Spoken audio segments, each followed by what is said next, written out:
First day at school.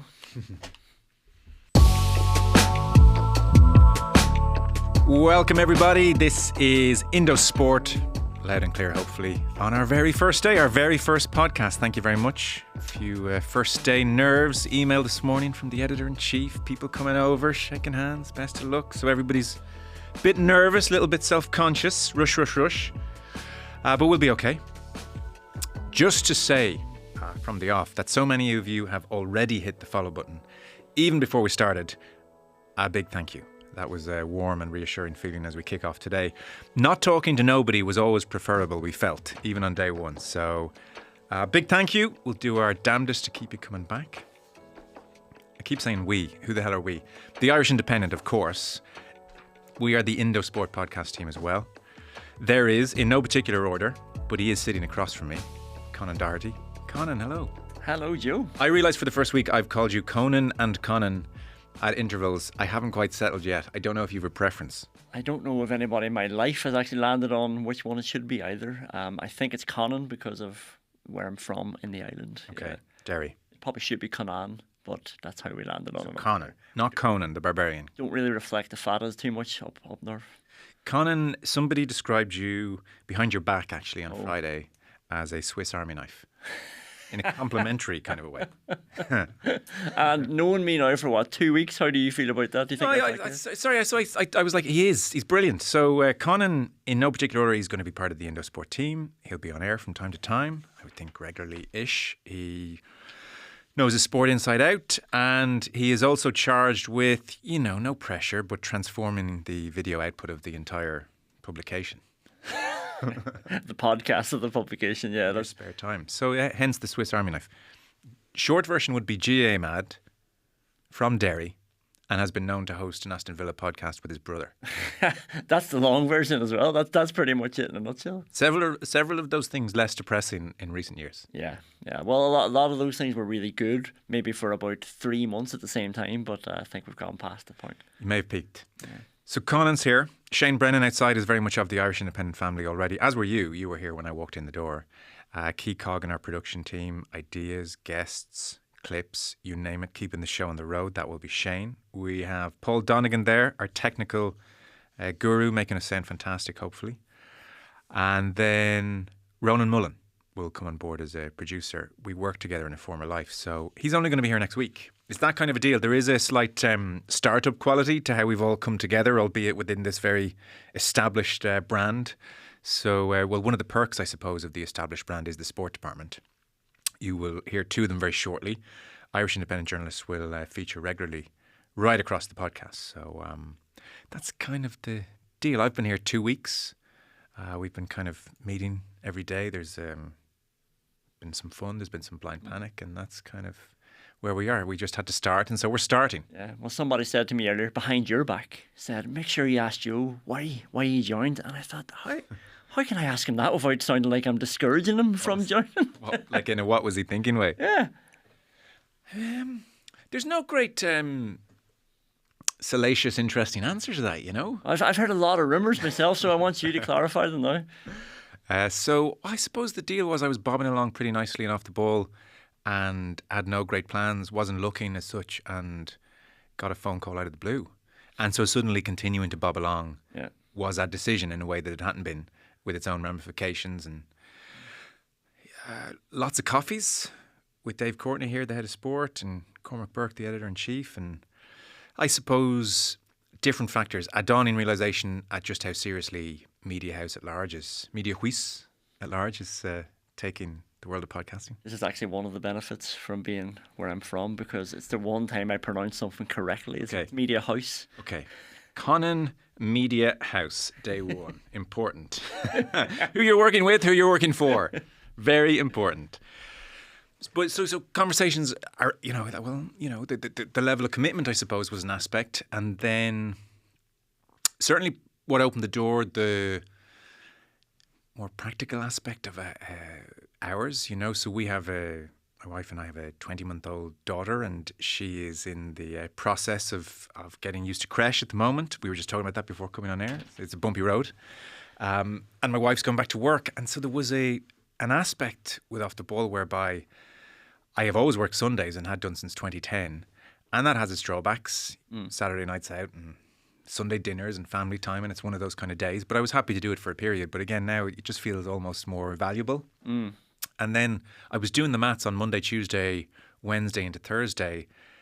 And the short version was I would literally not be seeing them, my wife and daughter, aside from maybe a half-hour breakfast awake. By the time I would be leaving for work, they would still be at creche work. By the time I would be home, they would be asleep generally, you know. So that kind of focused the mind a touch. And then there was like just some awful good old-fashioned fridge magnet wisdom. Carpe diem, why not? You only regret the things you don't do, Con. All that, you know, that just kind of came into it. Like, I didn't feel stale or anything on radio, but I suppose I did recognise something new mightn't hurt. Or today there'd be nerves that I wouldn't ordinarily feel or wouldn't have felt since early on in News Talk or doing the Six Nations for the first time on TV. So that was kind of attractive. There was just like a degree of, well, do I do what I've been doing for the last decade plus, 11 years? Do I do it for another 11? Do I do it for 11 after that? And, you know, so it's a midlife crisis is what I'm trying to say to you. Well, it's actually interesting because I was thinking there's obviously a lifestyle change for you, but it is a work change as well, because I know it's still the same microphone. I know you're still the same Joe Molloy, but you have gone from, albeit it has plenty of pressures, live radio, but it's gone from a 3-hour slot to a 1-hour slot. So you don't have the live radio aspect anymore, but now you only have 1 hour to impress us, Joe. 3 hours, you could definitely get something in there. You could get enough memorable things that people would say, yeah, Joe still got it, but now you've got less time to keep that up. And how do you feel about that pressure? I feel great about that pressure. What could go wrong? So that's kind of the deal. I mean, it's a very dull answer to your question. There's nothing salacious, interesting. What happened? Yeah. Nothing happened. Well, I'll wait for Paul Kimmage to interview you then. Then we'll get it all. Yeah. The previous PK in my life was Pat Kenny. And now it's Paul Kimmage. So a couple of people, Dave Kelly even asked me, because he did a little interview in the paper at the weekend about the podcast, what's the hook or what's different about this podcast? Because podcasts, in a way that radio, it doesn't quite apply. Like there's no, Desert Island Discs maybe being ironically the exception, in the 1940s. But radio just does like a current affairs show or a magazine show or a sports show or etc. And with podcasts, there's a sense of, well, what's the hook? We don't have one. is the answer. I mean, we're going to just try and talk about sport as well as we can and go from there. There's not really one thing. So a typical week at the moment, we will come to you Monday to Friday is the plan. We will do 1 episode per day. I suspect 2, to your what are you going to do in that hour? I suspect 2 most Mondays because there's lots to talk about. For instance, there's a football podcast coming your way later on this afternoon. There's a certain situation at Old Trafford that needs our attention. But in the main, 1 a day, 2 on Mondays, 2 on occasion if there's big news. We don't really have, we're only in here kind of 2 weeks. We don't really have certain sports or certain things locked into certain days yet. Maybe we get there. On the football, for instance, so the journalists at the Irish Independent, of course, and beyond, it's a global sport, global game, so we'll definitely get the best in the business beyond as well. And then alongside that, Damien Delaney and Gary Breen will be a big part of our coverage as the former player's eye, the punditry eye. So delighted they're involved, both exceptional. Damien's going to join us later on and make sense of events at Old Trafford. There'll be long-form interviews. We have an hour with Paul O'Connell coming your way tomorrow. Hopefully some other good ones on the way. And then I suppose, you've been in the meeting, so it feels strange to say this to you. There is just the world of sport. There are stories, things happen. We'll react. Last week we recorded a couple of pilots. We were all over Dubois, Joshua, Saudi Arabia taking over Wembley, Rory McIlroy at Wentworth, fresh on the heels of, hot on the heels of Royal County Down. The Vince McMahon documentary drops on Netflix. Yeah. There are endless things to chat about, and we'll just try and do that. So it's not really one thing. There's no great hook to it as such. We'll just try and do everything as well as we can. Maybe have a good time. Who knows? So that's kind of the deal. Any other, this preamble's rather strange, isn't it? We kind of feel like we're introducing ourselves. Anything else we should definitely say before we start moving on? Well, do we even have a name for this next that's where segment? I'm going. It is pretty much a startup culture. It is talking about sport in general, current affairs sport, like you say, but we ended up in those in those trial runs, we ended up talking about Tyrone v Kerry 2003 at length. So this is probably where we could end up taking these detours as we go along. But Yeah. Well, two matters at hand. So we sort of think it's worth most Mondays having a panel of sorts, because it's hard to predict, obviously, what the big story might be.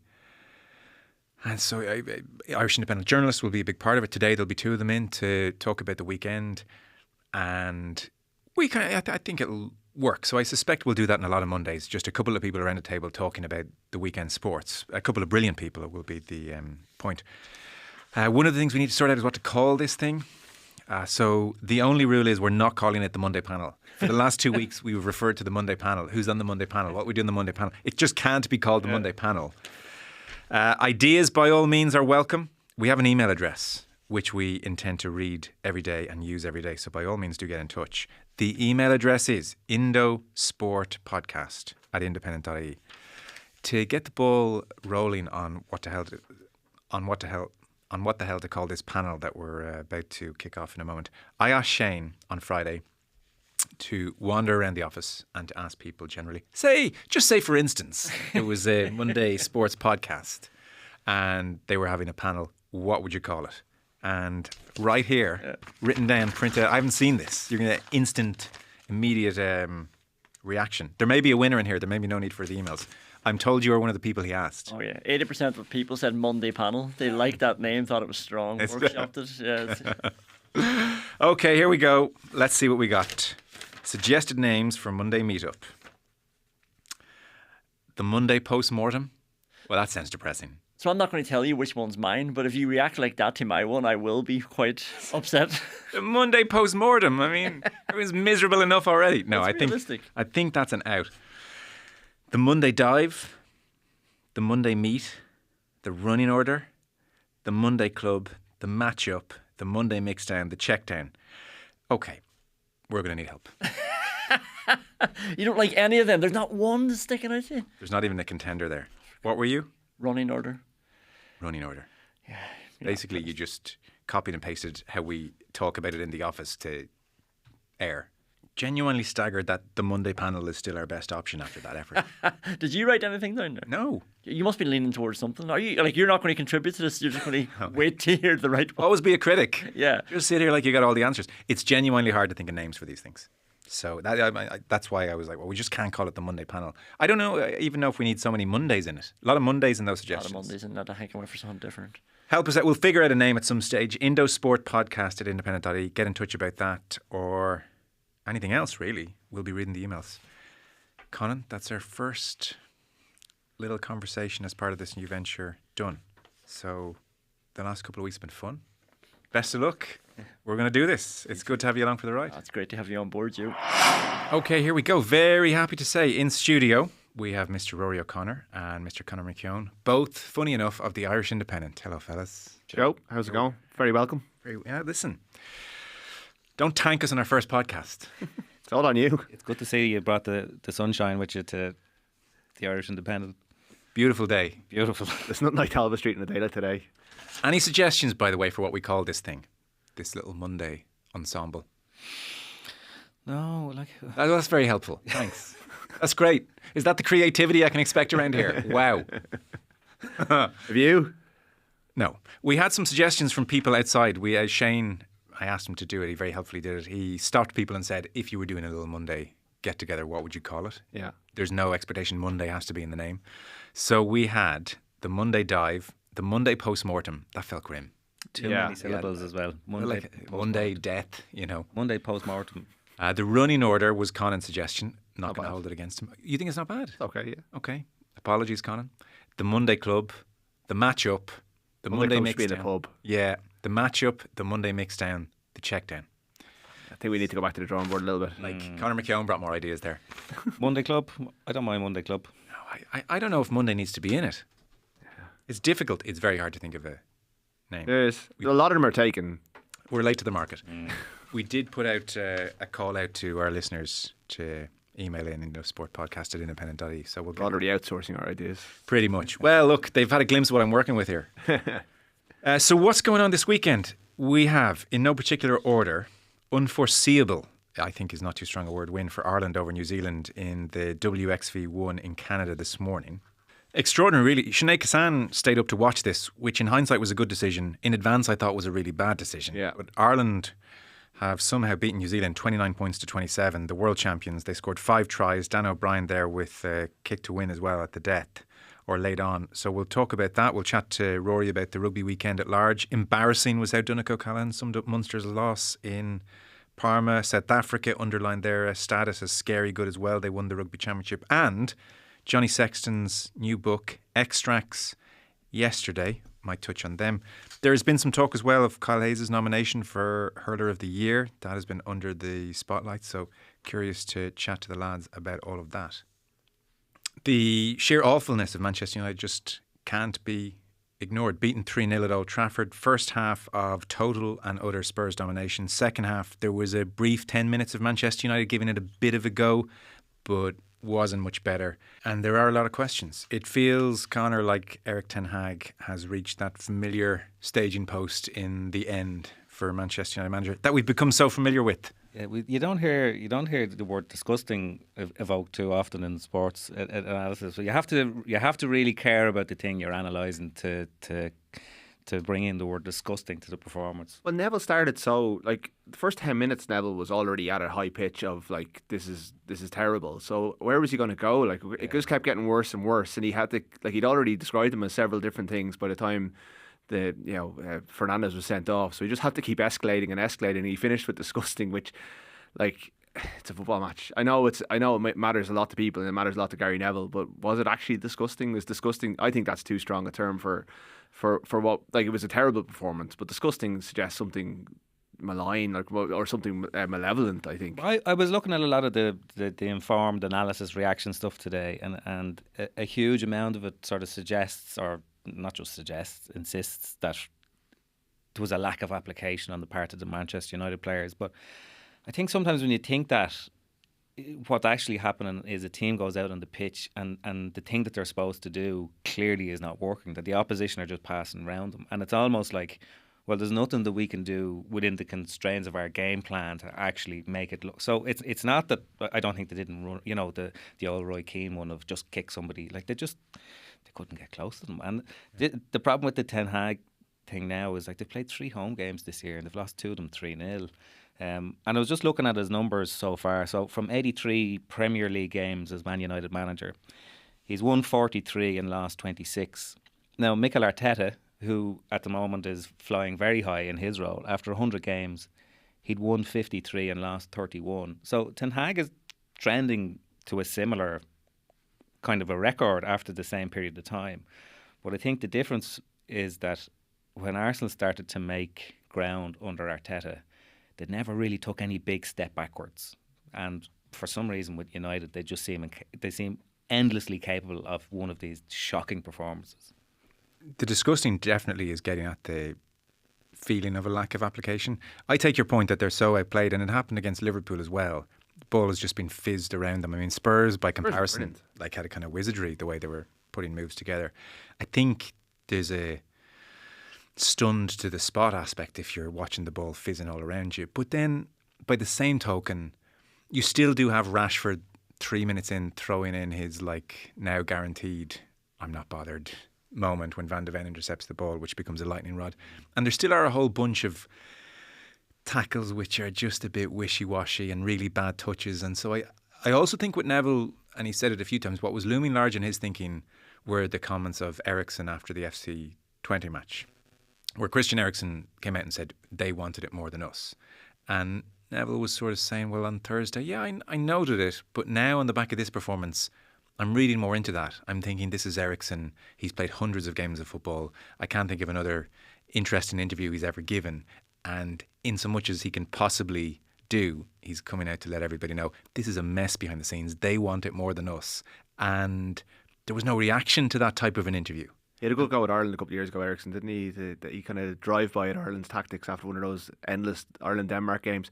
But is it the manager or is it the players? Like, this dressing room, even though it's changed and there's a new cast of characters, it seems like the players are still failing to apply themselves in these games, and there's always this assumption that a new voice will come in and we'll get a different tune out of the players. But they've changed managers so many times. Yeah. There seems to be an endless cycle. Obviously, I think the difference between Arteta and and Ten Hag is that if you watch the Amazon Prime documentary about Arsenal in one of those seasons where they were kind of half getting it right and then one step forward, two steps back, they were unbelievably aligned and backed. Arteta was their man. They were building the entire thing around him, whereas Ten Hag was appointed and then the hierarchy's completely changed. And like Dan Ashworth, all these characters that are there behind the scenes, all these gurus, and like they're going to want to eventually put their own man in, and they've got the perfect cover to do that if they have the backing of the owner and the funds to pay him off, because I presume his payoff is going to be fairly substantial. Like it doesn't look like it's going to work under Ten Hag, but there's no guarantee that you bring in Thomas Tuchel and it's going to work for him, because those players just don't seem to respond to all the different types of managers that they've had over the years. Both Ineos have had a howler here. Like they interviewed with Ten Hag for his own job during the summer. They were on the precipice of moving him on. And not only did they retain him, they gave him a longer contract and spent a load of money on players that he'd coached before. So if they do sack him, they've had a howler. They've had an absolute howler. So like which is the rock and which is the hard place? I guess they just couldn't have foreseen how bad they were going to be again. Could they not? I mean, and meanwhile, they possibly should have. Yeah. And meanwhile, the Glazers have done the incredible job of putting in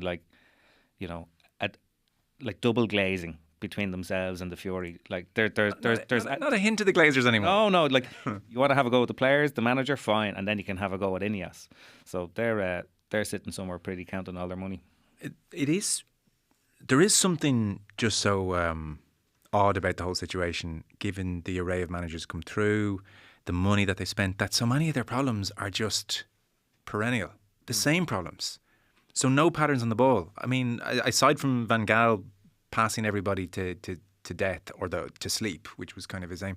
Like again, you looked at Spurs yesterday, and it's just this kaleidoscope of movement and passing. And you're looking at somebody like a Doggy, who's a left back, but actually is playing inside left and ahead of the ball, and you think, God, he's such a good player. And then he goes off, and Spence comes on, does exactly the same thing, drilled to within an inch of his life. And you're looking at United, they still can't play out from the back. It's like individuals doing their thing. There's no press. I mean, it's like they are immune, regardless of players over the last decade, to try and press. Solskjaer, what did him in the end was trying to press. I was like, I can't really do this rear guard action thing much longer. Liverpool at home, they said, tried to press, and Liverpool said, okay, I'm just going to pass it by him, and now we're in. And they just can't do it. Like Neville all game was like, what? There's no logic to it. There's no trigger for it.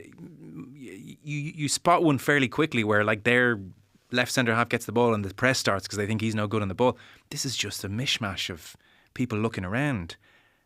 Like that's on the manager. And there's also, so he kind of arrived as like a tactician, a coach, Ajax, modern football. This is what United need after Ralph Rangnick and after Solskjaer. This is cutting edge. And it's not there. But then he's most certainly not a motivator. Like, do you ever sit through one of his interviews and say, man, I'd love to, if I was going to play football for somebody, it'd be that guy. He's quite chippy as well. And now I know the media interviews. Well, they're getting worse by the day. They're getting worse by the day. But like he gave an interview last year where he bizarrely said that, well, I was never going to come here and play the football that we did at Ajax. And you think, well, why do you think they hired you in the first place? It's not like, we could get a guy from Ajax to come over here and lump it up front. And even trying to, I'm sure the subtleties of a press are above our level of knowledge. But I was just watching it yesterday, and Fernandes and Xerxes sort of pressed as a 2. You see a lot of teams in the Premier League do that now, play as a 4-4-2 out of possession. Yeah. But they're just making random runs and just kind of like, chasing a leaf around the playground sort of thing. And once they got passed by, then all of a sudden Spurs had a 7-man defence to break down, and they were in the perfect position. So, and that's when they're not trying hard comes into it, because they're a bit shell shocked as a team. They're just pinned. Yeah.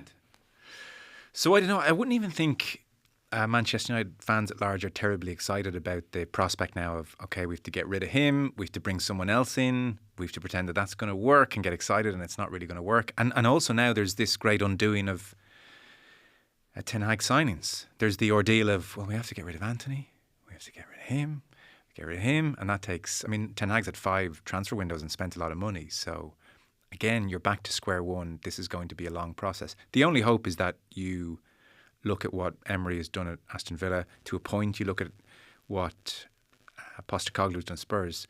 They arrived and almost instantly there's a kind of familiarity with what they're doing, or a rubber stamping of theirs on the team. If you put either of those managers in charge of United and says go out and do what you did there, like that's the interesting and United question. could still end up finishing higher than Spurs at the end of the season, but the Spurs fans will have had more fun. Yeah, and won't to spend £1 billion either. No, that's the thing. But like, it's like these managers have come in with vision or with their own idea of what they want to do, and they found it to be an ungovernable club, whether it's the dressing room or the hierarchy. It does seem like they've done a lot of the kind of, not to use the high performance podcast terms, but like best in class stuff of kind of get good people and just fill the place full of good high performance type people, and they will eventually make the right decisions, enough right decisions that it will go the right way. And obviously the investment is there, but I can't see it working until they have their own people in charge. Like if they're dealing with a fella that they wanted to get rid of last year, I mean, Connor's point is, like he's completely undermined. They've completely undermined Ten Hag's authority within that dressing room, because the players are all gone. Well, he'll be gone soon anyway. So and another season will be gone. Yeah, and that's a really good point, because I think that's where the high performance language falls short. This is the brutal world of football. Jamie Redknapp a few times yesterday made the point about the summer, talking to other managers. He was just speaking like a guy who's lived his whole life in dressing rooms, and he just said, "You've killed him. Yeah. You've killed him. Like you've just killed him. There's no authority. They know he's doomed. It's over." And maybe Ineos aren't used to that level of unprofessionalism that still pervades a little bit in the dog eat dog culture. Yeah, I was listening to the interview that Ole Gunnar Solskjaer did with the what's the Sky Sports podcast? The Overlap. Yeah, the Overlap. Sorry, and he was saying that and he was just using this as a very small symptom of the overall sort of disease that's around Manchester United. But he said he couldn't convince any of the players to do the pre-match interview, the three very bland questions from which you give three very bland answers. And you look at somebody like Rashford and players who are very much part of the club and want it to be something better than it is, and you wonder whether the environment is just so stressful and sort of angst-ridden, and you're so much in the public eye, that it would take an incredibly inspirational and focused manager to get everybody in that mindset. I was wondering when you were building up to your Roy Keane pitch.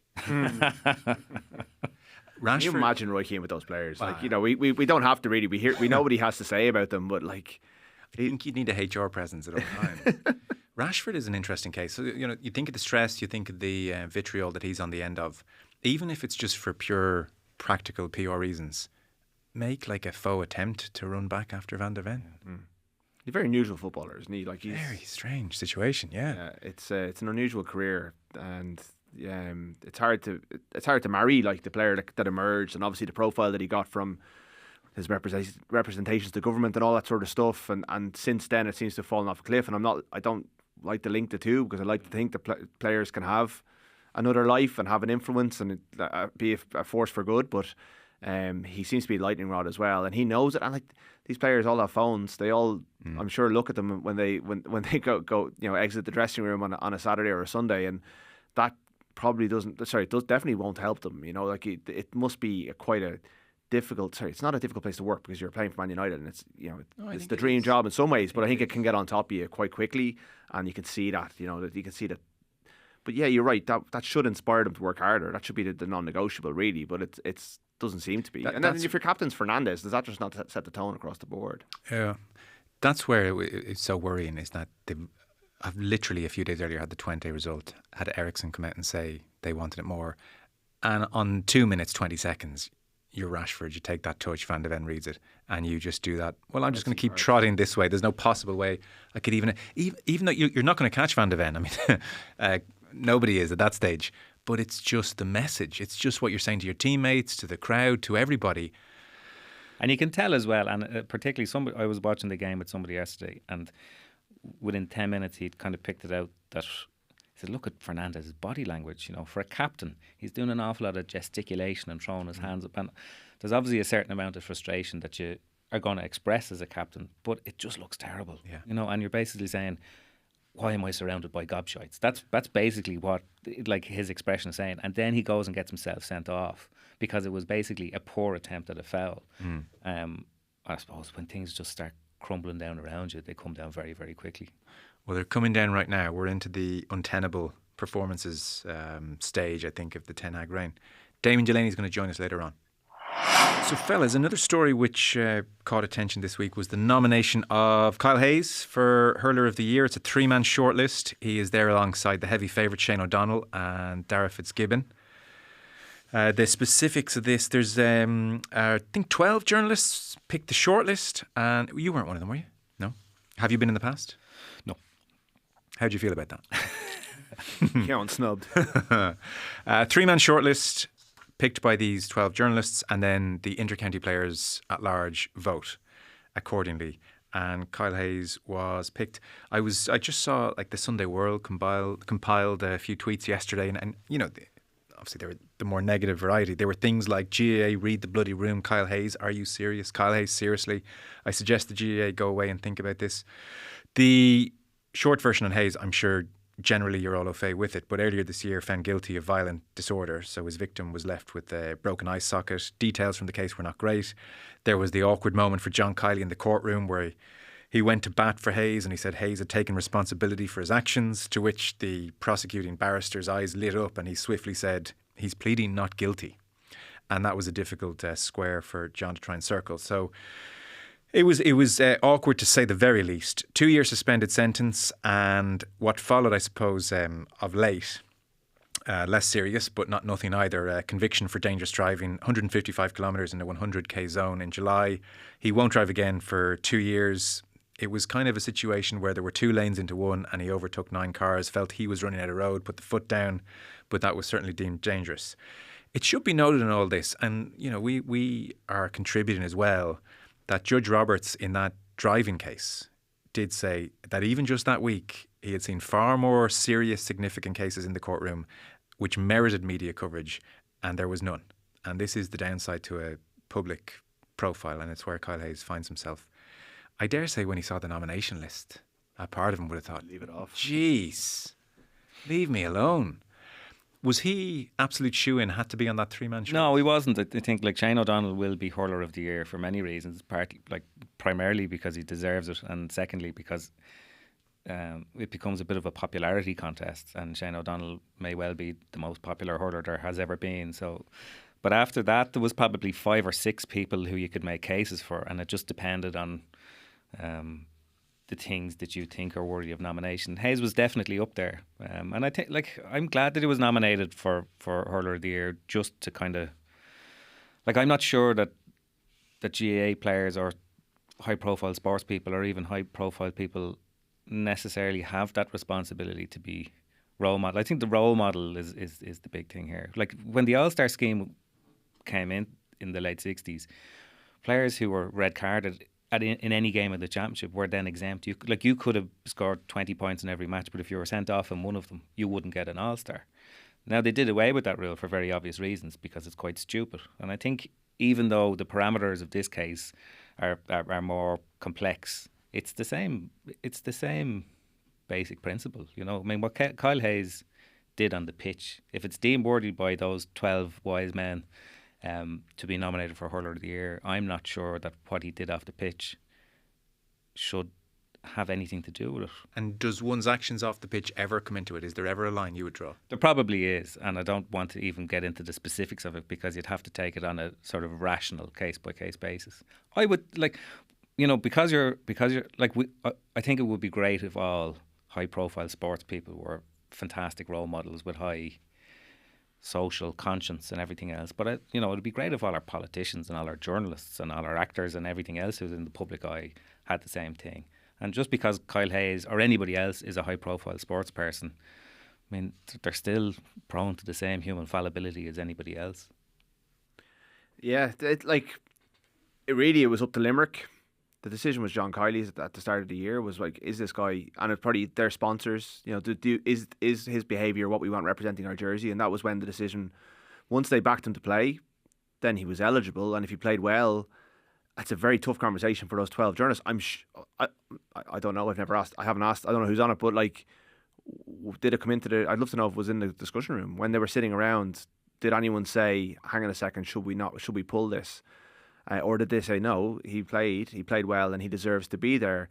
And really, it's a sponsorship issue. It's like, I don't know, Conor. Does Kyle Hayes do a lot of gigs? Does he draw a living from his reputation as a hurler? No, he doesn't. No. So, like, you know, if he takes the Stephen Cluxton approach, where he's just a hurler, and he's been judged on being just a hurler, he doesn't put himself up there. He's not, you know, an ambassador for a range of things that sell him as some sort of family man, as a clean cut hero. Then you can justifiably say this. Look, he's a hurler. He's a fallible human being who's made mistakes. Now they're pretty bad mistakes, and they don't reflect him in a very good light. And I think it would colour your impression of that Limerick team, and it would colour your impression of him as an individual. A team that I remember them being lauded for not going to pubs a couple of years ago, when, you know, with not taking Lee McCarthy into pubs, and that was kind of held up as a real exemplar. But in the years since, that's probably been tarnished. Look, a wonderful team, but if they choose to select them, then they reap the kind of the reputational risk that comes with. But you can't. It is. Sorry, go on. Sorry, it is a big thing amongst, I think, sports teams generally, but also particularly high performance inter-county teams, you know, that you do have a role, that you do have a social. I think a lot of them would be very conscious of, I suppose, the standing that they have from playing inter-county football and hurling, and how maybe there is some responsibility that goes with it. You know, it goes back to the no dickheads thing with the All Blacks. You know, better people make for better athletes, particularly in a team environment where you're all buying into this, you know, culture, the most overused word. But as regards role model for wider society, and I have to say, just to point out, I think, you know, I think he's been he makes some very, very poor decisions. That's very, very clear. But in terms of being a role model, like, I think sports people as role models, like Kyle Hayes is a role model insofar as young people will say, well, if I practice my hurling every day, I can win 5 All-Irelands by the time I'm 23, or whatever it was with Kyle Hayes. I think that's maybe as far as their obligation stretches. Yeah, unless they go to another stage and start being, you know, doing ads for Super Value and being, you know, that's I think where it becomes more of a they are embracing and earning money from being role models. And if he hasn't done that, like the most equivalent thing in my world, and it's a very different scenario, is the Belfast trial, and the RFU chose at the end of that to terminate the contracts of both players who were involved. But that came after huge pressure from sponsors. And it's a very different scenario because it's a professional sport. But it was a pretty big step for them to do that. So a lot of sporting organisations wouldn't have done that. They would have found a different way of keeping like, you could justifiably say that Paddy Jackson leaving the Irish rugby setup over the last 6, 7, 8 years cost Irish rugby dearly, because it wasn't a viable alternative to Johnny Sexton. But the RFU, with a lot of pressure coming on from sponsors, chose to terminate that contract. He's gone off and earned a living in France as a result. And even furthermore, it's an interesting example. It's worth drawing the comparison with Hayes. They were found not guilty. Absolutely. It was on the basis of reputational damage. The details in the case, the WhatsApp messages, reputational damage. Yeah. And as I say, very different cases, but a different approach. And we have, you know, I think, but because the RFU are so tied up in corporate Ireland and have so many sponsors and have a reputation, also they're a governing body. Well, Limerick GA are a governing body in a different way, but they have a benefactor rather than a team of a suite of sponsors who can pick up the phone to, was then Philip Brown, and say, hang on a second. I remember being in a corporate box after one of the Ireland games with one of the RFU's big sponsors, and Ireland had just won the Six Nations, and the only topic of conversation in the box was the trial, and that was what was coming on the pressure. Whereas if Limerick is a very different set of circumstances, they've chosen to go their way of keeping him on board. So once he was kept on board, he becomes eligible, and then it's up to the All-Star sponsors, or, you know, whether they want to be associated with this. And if he was to go up the steps to win it, which obviously sounds like it's unlikely, and he then gets interviewed on live TV and goes, you know, it's almost like the question is, does it venerate or validate what he's done? I don't think it really does. I think people are clever enough, but if you're the sponsor of that event, or if you're like, that's where it becomes tenuous. But like, do we want the sponsors of sport to be the arbiters of all this stuff? That's the interesting question. Who decides? Yeah. Who draws the moral line? So it's interesting, Conor, you said, well, these issues are these mistakes on Hayes' part, not good, clearly, but for me, not far enough. There would be a line somewhere. I think I think there has to be a line somewhere. I mean, Yeah. We'll get there eventually. So there has to be a line somewhere, but this isn't it. And so should it be sponsors who decide, yeah, that's approached the line for me, that's the line. As you said, we don't want them making that decision. What about the way Limerick have decided to handle it? As in, Hayes himself has said nothing. Yeah, Head down, and John Kiley was asked about it in that first league match that Hayes played in and really shut it down. Phrases like, it's been dealt with, it's behind us, move on. Yeah, I think this I would say that, I would imagine that it causes a lot of hassle between management and players when situations like this. In fact, I know it does, not necessarily in this case, but in other similar or comparable cases. The problem is we, the kind of public, are always looking for contrition, and we're looking for people to condemn other people who are close to them. But when they're in a team environment and one of them is, a manager, or one of them is the captain and everything else, it's very rare that you get genuine sentiment being expressed there. And it's far more common that what they do is try and protect the individual in question. So, whatever rebuke that they might have received, whatever kick in the arse that they might have gotten, whatever threat that there might have been about dropped off the panel, they're certainly not going to do it in the public eye. And I think that's why sometimes we end up in a situation where we're saying, well, why Limerick don't care about this? They're not saying anything. But I think it's very rare now for managers to come out and condemn players, or the county board or whoever it is that we're looking for justice from here. Yeah, I mean, I wouldn't really expect Kiley to condemn him. I think if he was the sub goalie, he'd be dropped off the panel quietly. There's also a talent factor. Yeah. Maybe I'm underestimating John Kiley and his loyalty to his players, but it does tend to be the players who are very, very good who get backed by managers, and they if you're willing to risk the reputation of your entire county team over an individual, it helps that he's a very good player. No, it probably makes up your mind a touch more quickly about what to do. I suppose as well, there's the interesting question about Hayes himself. Publicly come out, show contrition, horrific mistake, can't believe I did it, so sorry to the victim, so sorry to everybody, etc. But then maybe it's difficult if you've pled not guilty. I'm not sure the legality of all of those things. Like, you're into tricky terrain there. Again, if he just sees himself as simply a hurler, as he seems to, like, if he doesn't court publicity, if the only reason he's a public figure is because he's very, very good at what he does, well, then he won't feel any obligation around that. He just wants to win as many awards as he got and then disappear, and that may be what he does. And I guess he's perfectly entitled to live his life that way. It's an amateur. Well, it's a pseudo-amateur sport. Play sport. I go home. I don't owe the public at large anything. Yeah, and I think I don't want to sort of speak on behalf of Kyle Hayes here, but I would imagine no more than the judge said in the speeding case. Part of you will start to think, well, if I wasn't a hurler, if I wasn't playing for the most successful hurling team of the last 20, 30 years, none of this stuff would have made the newspapers in the first place. So I don't know whether Kyle Hayes feels hard done by the level of scrutiny he came under. If he does, he's been poorly advised again, because that's the nature of the beast. Yeah, that's an interesting point. But I would imagine that the idea of kind of fueling that by adding to the conversation, as opposed to just hoping that time passes a little bit more quickly and people stop talking about it. Yeah, I'd say that's the more likely course of action. And then the nomination list came out. Right. On the point generally, Eamon Sweeney was writing about it yesterday, about the fawning media and fans and the way we elevate sports people.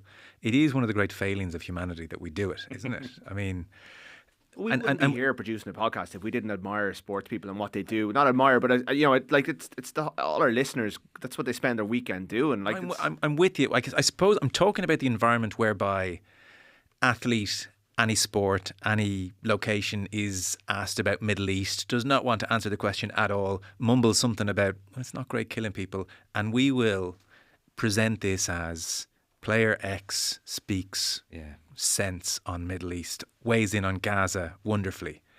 And we do elevate them beyond their asking. And they just have to mumble anything about anything, and we present it as, this is Noam Chomsky. Yeah. And also, and there's another thing as well, in terms of what we want from them. We like it when we agree. When Steve Kerr comes out and talks about gun crime, so brilliantly, we love it. But like, if Harry Kane in England had come out and said the Qatar World Cup's the business, this is the best World Cup ever, the first thing we would say would have been, get back in your box, you're just a footballer. There's also that complete hypocrisy on our part. Of course. That was all I had to say about that. No, like I think it's a fair point, and it's a social media issue as much as anything else in terms of everyone retweeting these little quotes with it's classy from the fella, isn't it? Like, and then, but like I'm sure there are people within dressing rooms within Ireland who are probably quite capable of turning up at a far right march and saying something quite unpopular about immigration issues and stuff like that, and they're being wise and keeping their counsel, but they could easily start coming out and say stuff like that, and those opinions won't be read in the same way and they'll get shot down. So it's all through the prism that you're looking at stuff. But building up sports people is a fool's errand. At the same time, it's kind of what we like. I try not to report on them as if they are anything more than what they are. What would be thrown at the rugby fraternity is the word heroic is used far too often. Very rarely in copy. Okay. Yeah, I like it's. I guess the physical nature of the sport lends itself to a bit of hyperbole. I think hurling will get that a bit as well. And you go out and play a sport like hurling or rugby, and you watch the intensity with which they play, the physicality at which they play. It does draw the hyperbole out of it. I mean, there's bodies on the line. We started talking about someone calling footballers disgusting. Hyperbole exists in our world. It's true. Yeah, like it is. It does go over the top, and then you see people kind of either going on the late or they do something very, very grand, and they're held up as being God's gift, and I just think it's part. Like the industry does sometimes overstep it, and so does social media. Like people just do see people who are good at sport doing fairly ordinary things and elevate it, and that's to go back to what you were saying at the start. Yeah, I try not to do it myself, but I'm sure we all fall victim to it sometimes. We invest, that's the point of sport. We all invest our time in following these people, and we develop weird little crushes on them in athletes that we all really like. And then when they say a thing that aligns with our worldview, we're like, no wonder. Like we were literally meant to be together.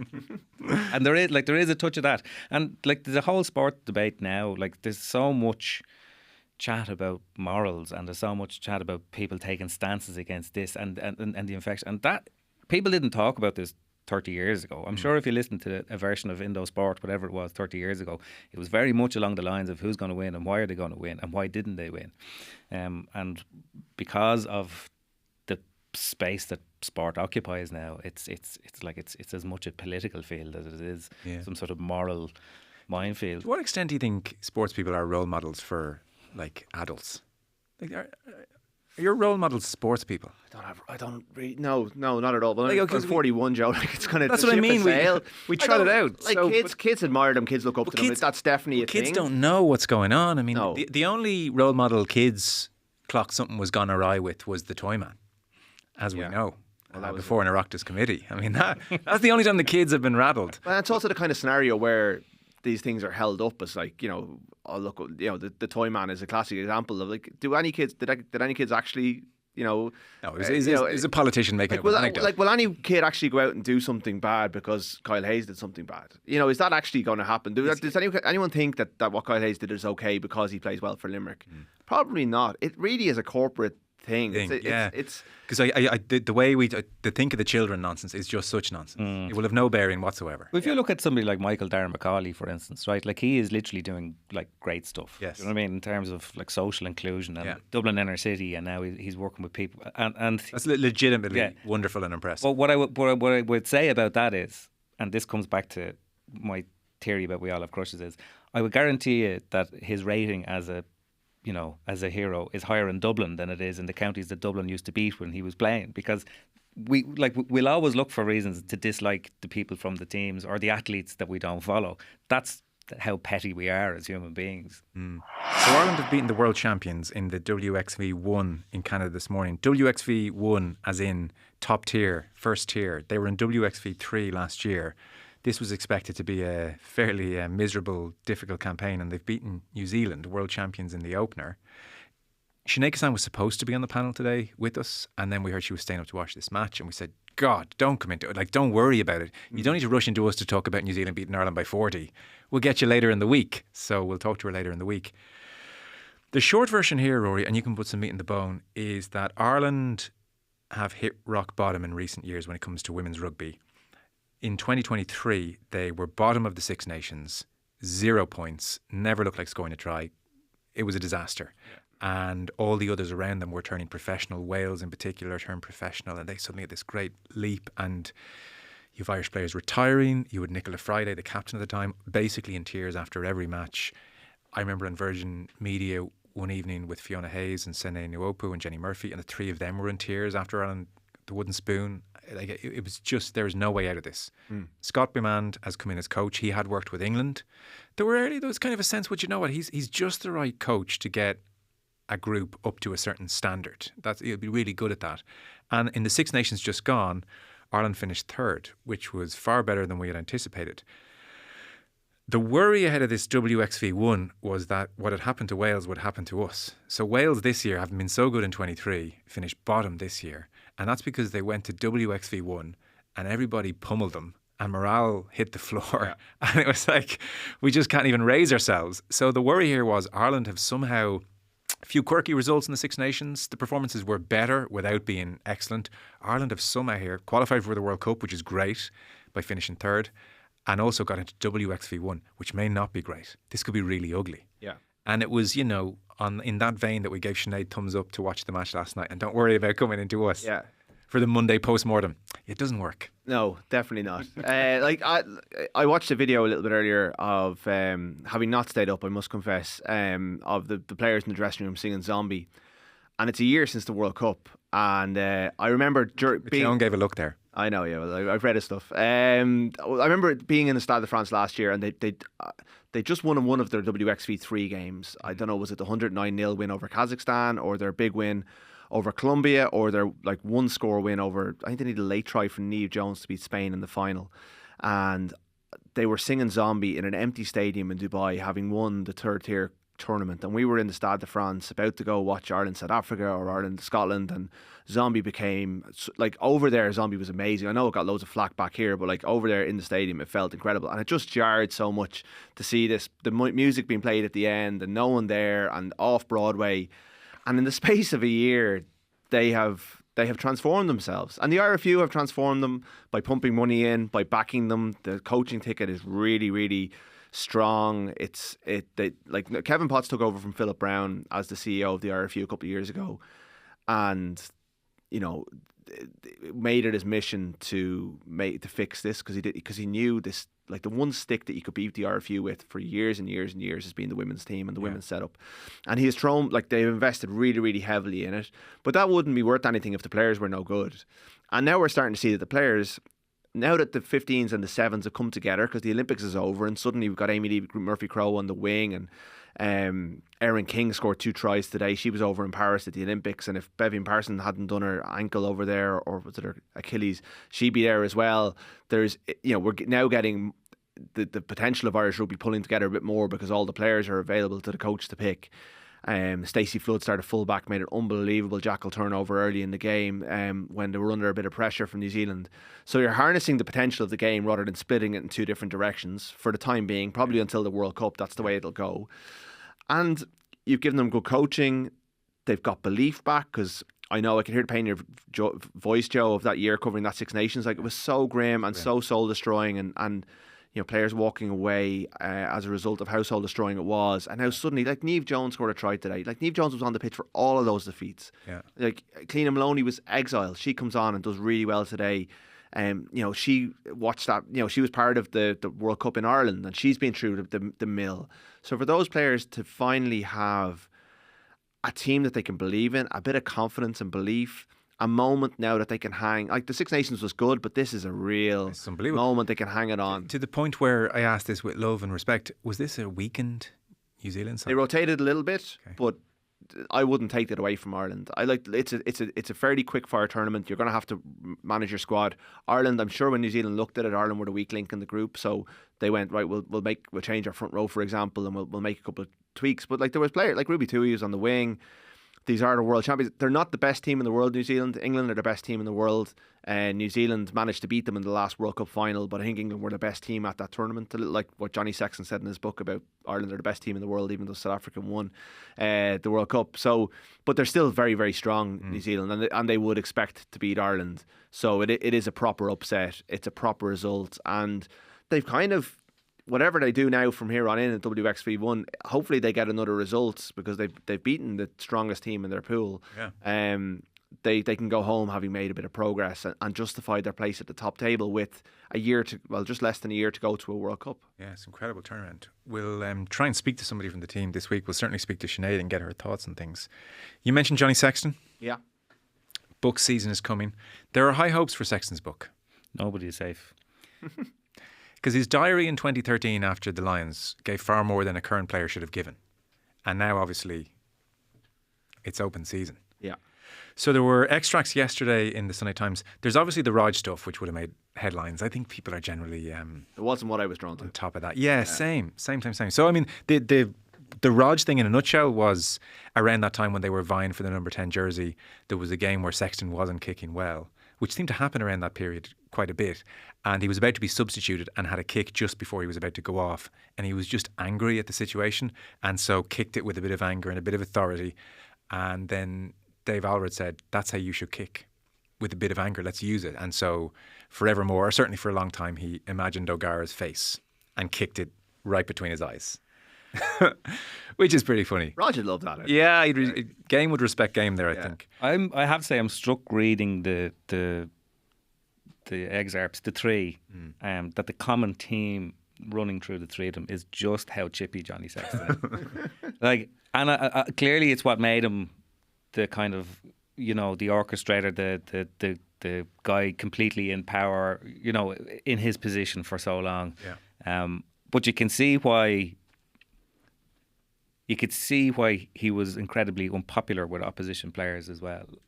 Yeah. Like the thing about he ended up throwing flailing punches at Leo Cullen because he knew he was getting dropped for the game during the 2011 World Cup. I mean, that's one of the more spectacular sulks I've ever heard from a player who's just been dropped from a team. He's a very interesting cocktail in that he has that angry streak in him, for sure.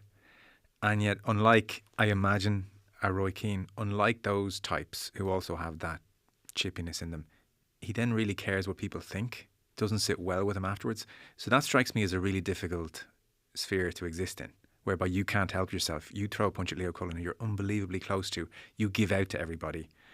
And yet you go home and feel bad about it. Well, sorry, the other thing that I found really interesting, you're saying that he cares what other people think. Like there's a passage in this, which is his autobiography, where he speaks about some of the commentary after the All Blacks loss in the last World Cup about how he should have been taken off because his legs were gone. I'm thinking, like, the fact that not only did he consume given that he'd just retired and they'd been knocked out of the World Cup, not only did he kind of consume some of the general conversation about it, he was compelled to put it into his autobiography. It goes to show you just how much he cared about all of that stuff. They read everything. We know at this stage that everyone reads everything, and even though they say they don't, Johnny would have been very aware of the coverage around them at the time.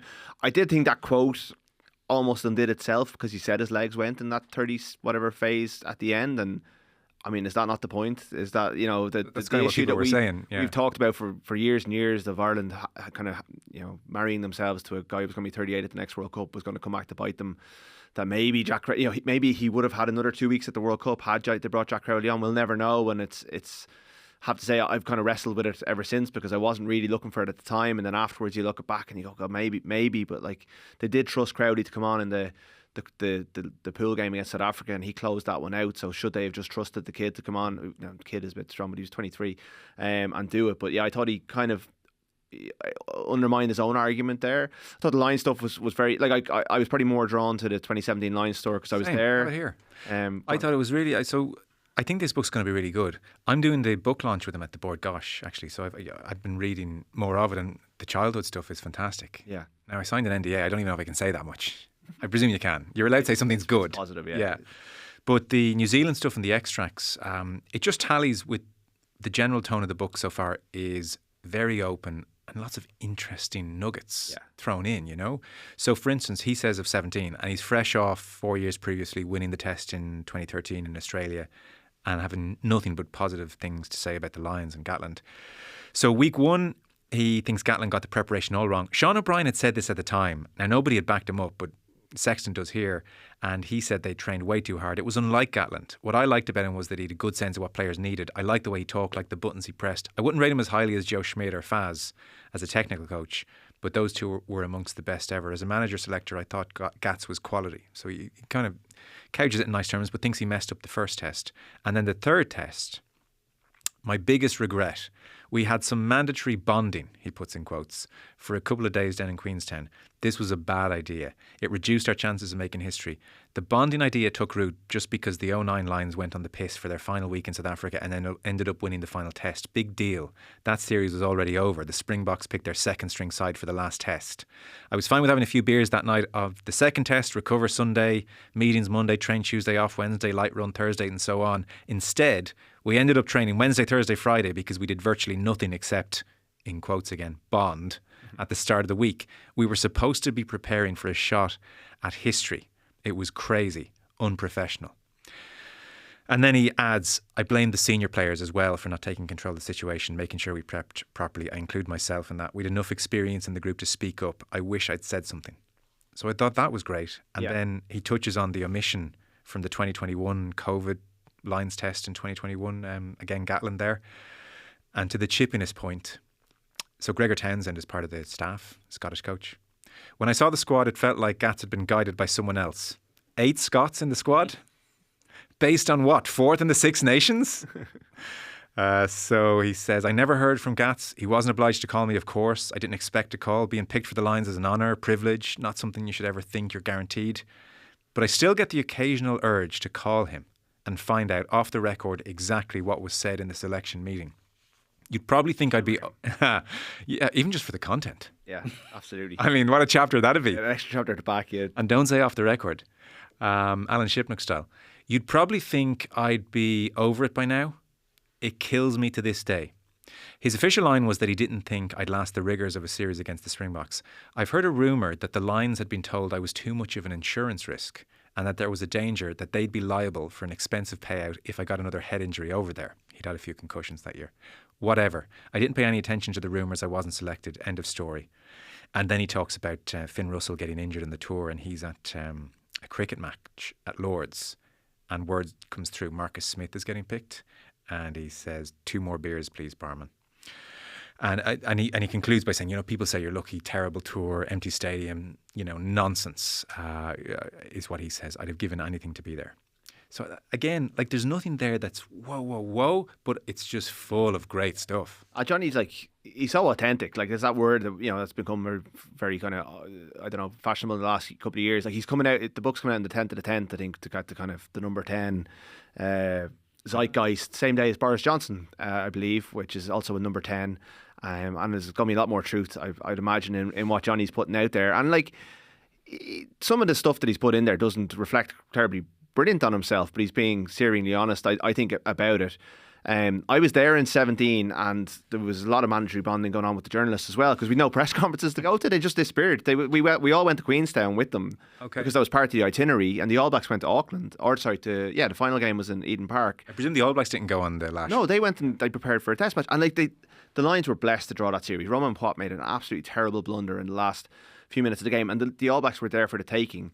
The only thing I'd ask Johnny if I had a chance was what happened in 13, because I'm pretty sure in between tests 2 and 3 of a drawn series in 2013, they went to Noosa and went off tour. So this is Gatland's template for winning the Lions series, but they won that series. So does he have fonder memories of that than 17 because they went and won, or did they approach it differently? I remember being in Cowboys in Queenstown, which is basically the coppers of the operation, and every town's got to have 3 or one. 4 of the English players wandered in at about 11 or 12 at night and saw us and then wandered back out again, but they were obviously looking for somewhere, and this was like the Monday or the Tuesday of the game, which would be really unusual. Like, you know, I know there was a lot made of Peter O'Mahony and Conor Murray drinking rosé at the World Cup last year, but that was a good 10-11 days before the Scotland game. You know, there is a balance in rugby. They do tend to go for a drink, but as Sexton says, like, the week of a test match, especially, like, if you win a Lions series in New Zealand, in material terms, you're basically invited back on every tour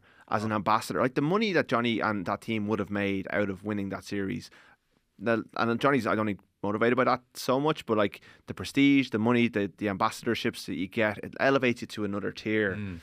And to go on the lash for a couple of days, like, they could have got to Queenstown and gone, right, look, we've drawn this here, we've got a chance to do it here. Let's go, even go on the Sunday and then train on the Tuesday. It was mad stuff. I remember they put up Bobby Stridgen, the fitness coach, and Aina Falvey, the doctor, on a Tuesday because they needed to give us something because we'd all gone to Queenstown. I was just like, we can't ask you, like, what changes are you going to make for the weekend? What did you think of the match? Like, it was a really strange scenario. It's not quite late in the tour for bonding. What you prescribe for a hangover? I think that was probably the most pertinent question. I remember Johnny and Owen Farrell, like, seeing them during the day. I think they were rooming together and they really didn't partake. They might have gone for the dinner and gone home. I think you could tell. I think the idea was that, look, the work is done. You've been together for 5-6 weeks. You're all sick of each other, really. What we need to do now is, after 2 test matches, you've done all your conditioning, you've done all your fitness. Okay. Let's release the valve and get one last big hit out on the Saturday or Sunday. But like, even the lines stay until the Tuesday, I think, after the last test. Like, they have a bit of mandatory bonding after they finish as well. So it's if it, like, they were so close to winning it, they almost blew it in the end. Like, would they have been better in that second half had they not been on the lash for a couple of days? Probably.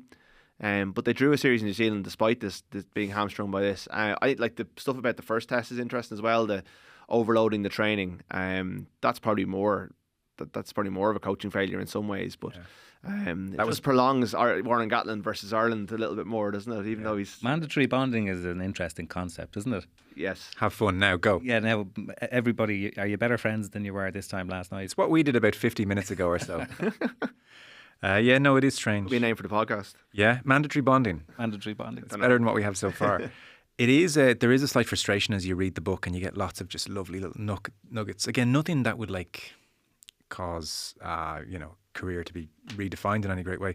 But it is horrible when you cover someone like Sexton for so long. You would feel this, I think, acutely, and you get so little, and then this huge information dump at the end, and just this. Oh God. Why couldn't we have known all this at the time? And of course, you get it. They hold it for the book. They can't say a lot of this publicly until they can. But it just re-emphasises that horrible sense that we're all getting 5% of the iceberg. Johnny, like, whenever Johnny did media, which was infrequent until he became Ireland captain. I spoke to him a lot at the start of his career when he was an up-and-coming Leinster player, and he would do different sponsor gigs or different Leinster stuff, and I got him less and less as it went on, but then he became Ireland captain and he was up every week, and I think he really relished that. And his press conferences were like, you'd have to go to them because he was very good, he was very open, very honest, and was a great spokesman for his team. Thought about questions, wasn't a one game at a time merchant. I'd excuse him, but I suppose it's just when you get the extra 80%. Yeah. Well, I remember at the end of the 17 tour, I remember Sam Warburton being asked questions, and he was the captain, but he came into the mix zone after the third test, and someone asked him something. He said, you have to wait for the documentary. Like, okay, our company's paid a couple of $1,000 for us to be here. Cheers.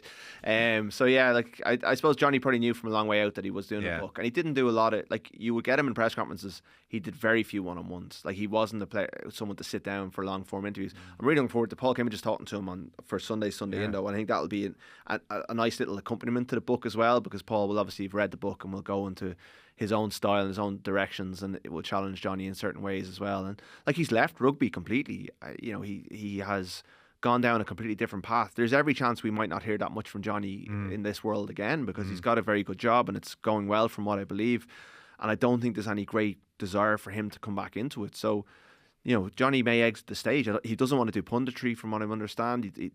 This all could change, obviously, but this may be, him drawing a line under it all and moving on to a different part of his life. Yeah. Just on a general note about that, when you're speaking to people and you're dying for them to be more honest than they are, I think it's definitely a case that when you speak to players that play in team sports, they just can't anymore. They can't. And you get better stuff from track and field athletes. You get better stuff from golfers because they're only speaking for themselves, so they're more inclined to say what they feel.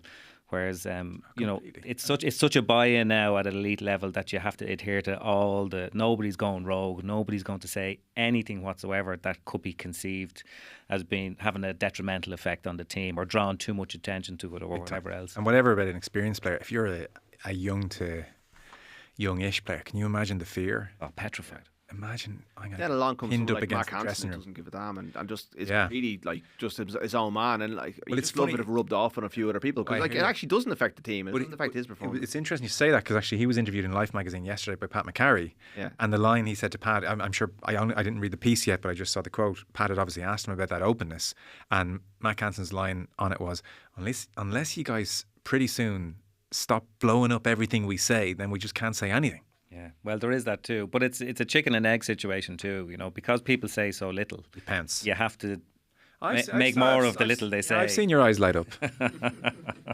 Know what you're about. So just before we sign off for today, we're not actually doing an in-depth rugby chat at any stage this week. However, Donncha O'Callaghan amongst those not impressed with Munster's showing in Parma. We had never heard of COVID the last time Zebra scored 40 points in this competition. Yeah. So what is this all-time shocking level of performance? What happened here? I'd say we started with Gary Neville, disgusting. We It's finished with disgusting. Donncha O'Callaghan with an embarrassing. It's a shocking result. I thought Zebra played very well, but Munster. It's all the stuff that Gary Neville said about. We talked about United. It was application. It was They were ahead 28-15 at half-time. yes, and hadn't played pretty well in that. I didn't think they were great. I was down at the Munster Connacht game. I'm doing their game against Ospreys this weekend. I didn't think they were great against Connacht. I thought Connacht were the far more impressive team, but contrived to lose the game. They picked. It wasn't the strongest team. They're still waiting on internationals to come back. They picked up 2 backline injuries. These are all excuses. Really, you would expect Munster to go and not concede. Was it 6 tries against Zebra? Defensively against Connacht, the tries they conceded, several of them were really poor as well. Yeah, but defending's been a bit of an issue for all 4 provinces so far this season. It's a bit of a common trend. And Leinster would have been bitten by a better team on Friday, but the Dragons didn't have the teeth to kind of punish them when they got through. But Munster just looked like they had a poor pre-season in terms of the 2 games they played in pre-season. They lost them both. They played really badly. There was a softness to them. Then they pitched up against Connacht and conceded 5 tries, but won the game. And kind of sailed. You kind of thought, yeah, that's a good, perfect, because they got a kick, but they also got the full complement of points, and they got Zebra to build on this week. Like Zebra, Italian rugby has been improving. The under 20, like Zebra, development team, the Italian under 20s team have been very good in recent years. They have better players than they used to have, but Munster, and maybe this was the issue they had, where they went over saying, well, we're Munster, they're Zebra, we just need to turn up and win.